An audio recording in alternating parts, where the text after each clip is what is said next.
My name is Sean Rickel. I'm 44, live in beautiful Golden, Colorado. Hi, my name is Kate Rickel. What I do for a living is equine therapy and hopefully someday to use dogs for dog therapy. Sean and Kate Rickel know all too well how an accident can change your life. It makes you look at life in a whole different way when you're not supposed to survive and you do. I'm going to talk to them about being prepared for the worst and how to make the best of it. So Kate, you had a horrific motorcycle accident and a long recovery. And I understand you didn't have any insurance. You didn't have health insurance or disability insurance? I had stopped my previous insurance about 90 days prior to the accident and learned the hard way. Because you never know when something's going to happen. Since the accident and since my recovery, I am very much more cautious than I used to be. I'm still crazy in certain ways, but as a risk taker, I really evaluate every situation I come upon. And the bills, I understand, were enormous. How did you deal with that? Yeah, they were racking up pretty quick. And the lady that hit us had a standard policy and an umbrella, which gave us extra coverage. In a lot of ways, you were incredibly lucky. If anything had been different, if the driver hadn't had the coverage that she'd had, you could have been saddled with all those bills. Mm-hmm. She would have faced lawsuits and could have lost everything because I believe it was almost $1 million by the end of the day. Yeah. Mm-hmm. That's a huge amount of money. Mm-hmm. Yes, it is. All I ever want to do is give back.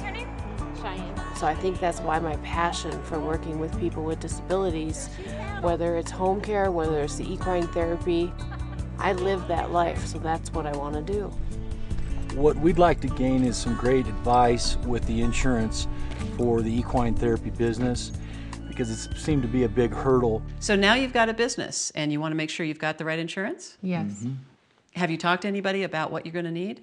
It seems like the people we talk to run from us because you're dealing with unpredictable 1,000-pound animal with a saddle, and then you've got folks with minor or serious disabilities.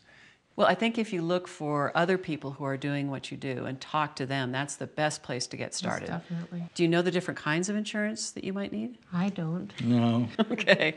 There's quite a list. And at the top of the list is workers' compensation insurance. That's meant to cover injuries on the job, and it's required by all 50 states. Now, the thing is, workers' compensation at the beginning is going to be a chunk of change. The good news is that as you build your safety record over time, you should be able to get those premiums down. Okay. Another big chunk of your insurance coverage will be your business liability coverage. And what business liability does is protect you against lawsuits, like the kind that you had against the driver that hit you. You probably need $2 to $3 million worth of business coverage. Okay. Mm-hmm. So again, a big chunk of change. Here the good news is it's not linear. You don't have to pay twice as much for twice as much coverage. Because the chances of being sued are still relatively small, you can get more insurance for not that much more money. But generally you want to kind of stretch and go for a little more coverage because that'll help you sleep better at night. Okay. One other piece of the puzzle that you want to think about is an umbrella insurance policy. Do you have something like that on the property? Yes, we do, but it's more from the standpoint of the home. Okay, so that's essentially a personal liability policy. Yes. Which is good. You absolutely need that. You probably need another one for the business. And what that does is protect you in the catastrophic event that drains all your other coverage. You guys have such a beautiful property here, and you really don't want to lose it. So this is the insurance you need to make sure you've got that comfort level. Okay. Nice.